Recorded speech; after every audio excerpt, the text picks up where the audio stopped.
Um grupo de extraterrestres visitou recentemente nosso planeta. Eles queriam nos conhecer, por mera curiosidade ou sabe-se lá com que ocultas intenções. Os extraterrestres começaram por onde deviam começar. Iniciaram a expedição estudando o país que é o número 1 em tudo. Número 1 até nas linhas telefônicas internacionais. O poder obedecido, o paraíso invejado, o modelo que o mundo inteiro imita. Começaram por ali, tratando de entender o manda-chuva para depois entender todos os outros. Chegaram em tempo de eleições. Os cidadãos acabavam de votar e o prolongado acontecimento havia mantido o mundo todo em suspenso. A delegação extraterrestre foi recebida pelo presidente que saía. A entrevista teve lugar no Salão Oval da Casa Branca, reservado exclusivamente aos visitantes do espaço sideral, para evitar escândalos. O homem que concluía seu mandato respondeu às perguntas sorrindo. Os extraterrestres queriam saber se no país vigorava algum sistema de partido único, pois tinham ouvido na TV apenas 2 candidatos e os 2 diziam exatamente a mesma coisa. E tinham outras inquietudes. Por que demoraram mais de um mês para contar os votos? Aceitariam os senhores nossa ajuda para superar esse atraso tecnológico? Por que sempre vota apenas metade da população adulta? Por que a outra metade não se dá ao trabalho? Por que ganha aquele que chega em segundo? Por que perde o candidato que tem 328.696 votos de vantagem? A democracia não é um governo da maioria?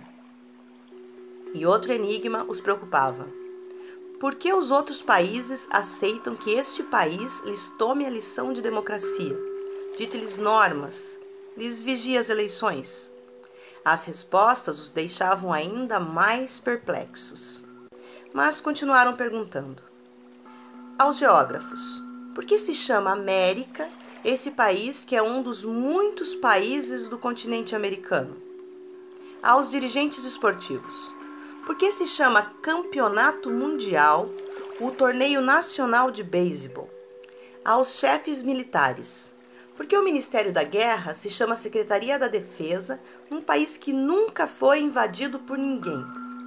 Aos sociólogos, por que uma sociedade tão livre tem o maior número de presidiários do mundo? Aos psicólogos, por que uma sociedade tão sã engole a metade de todos os psicofármacos que o planeta fabrica?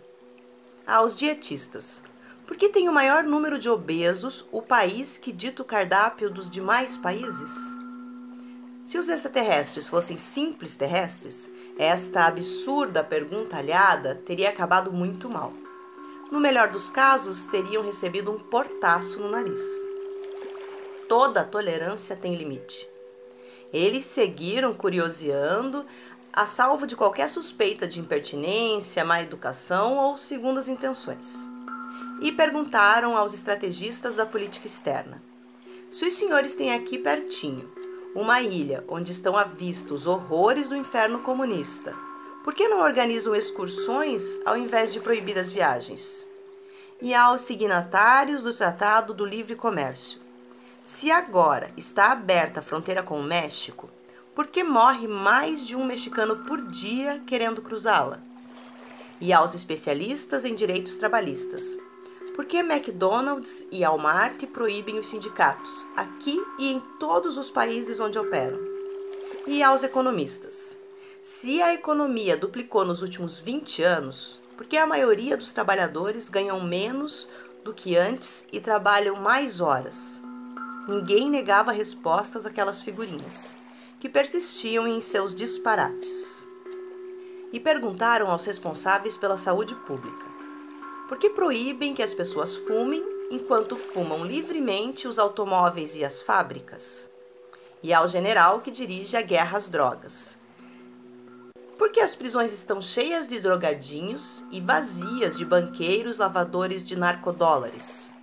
E aos diretores do Fundo Monetário e do Banco Mundial: se esse país tem a maior dívida externa do planeta e deve mais do que todos os outros países juntos, porque os senhores não o obrigam a cortar gastos públicos e eliminar seus subsídios. E aos cientistas políticos: por que os que aqui governam falam sempre de paz, enquanto esse país vende metade das armas de todas as guerras? E aos ambientalistas: por que os que aqui governam falam sempre no futuro do mundo, enquanto esse país gera a maior parte da contaminação que está acabando com o futuro do mundo? Quanto mais explicações recebiam, menos entendiam. Mas durou pouco a expedição. Os turistas se deram por vencidos.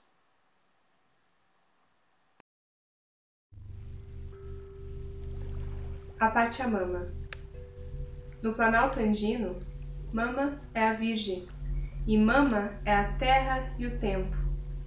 Fica zangada a terra, a Mãe Terra, a Pachamama, se alguém bebe sem lhe oferecer. Quando ela sente muita sede, quebra a botija e derrama o que está lá dentro. A ela se oferece a placenta do recém-nascido, enterrando-a entre as flores, para que a criança viva.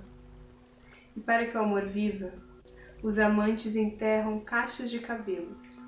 A deusa terra recolhe nos braços os cansados e os maltrapilhos que dela brotaram, e se abre para lhes dar refúgio no fim da viagem. Lá embaixo da terra, os mortos florescem. O primeiro sabor do qual se recorda foi uma cenoura.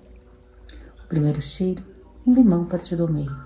Recorda que chorou quando descobriu a distância, e recorda que certa manhã ocorreu o descobrimento da sombra. Naquela manhã ele viu o que até então havia olhado sem vir.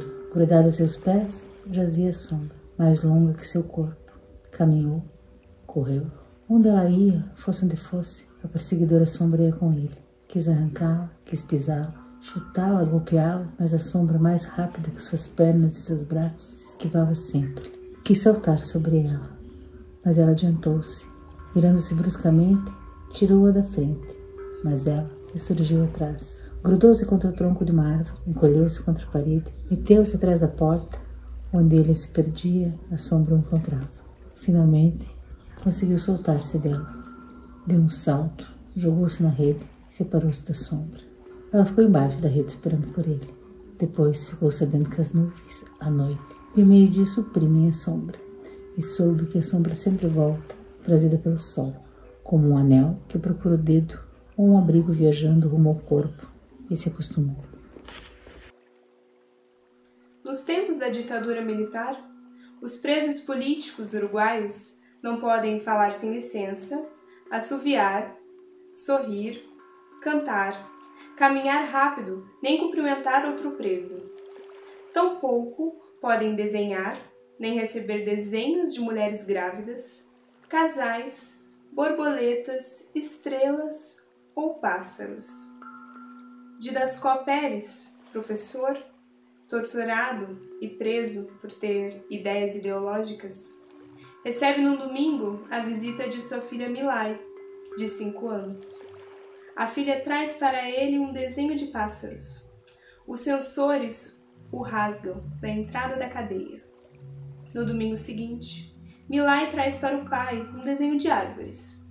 As árvores não estão proibidas e o desenho passa. Didascó elogia a obra e pergunta à filha o que são os pequenos círculos coloridos que aparecem nas copas das árvores, muito pequenos círculos entre a ramagem. São laranjas? Que frutas são? A menina o faz calar. Shhh! Em tom de segredo, explica. Bobo, não está vendo que são olhos? Os olhos dos pássaros que eu trouxe escondidos para você.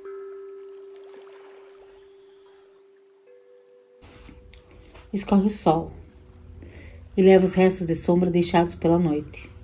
As carroças, puxadas por cavalos, recolhem de porta em porta o lixo. No ar, a aranha estende seus fios de babas.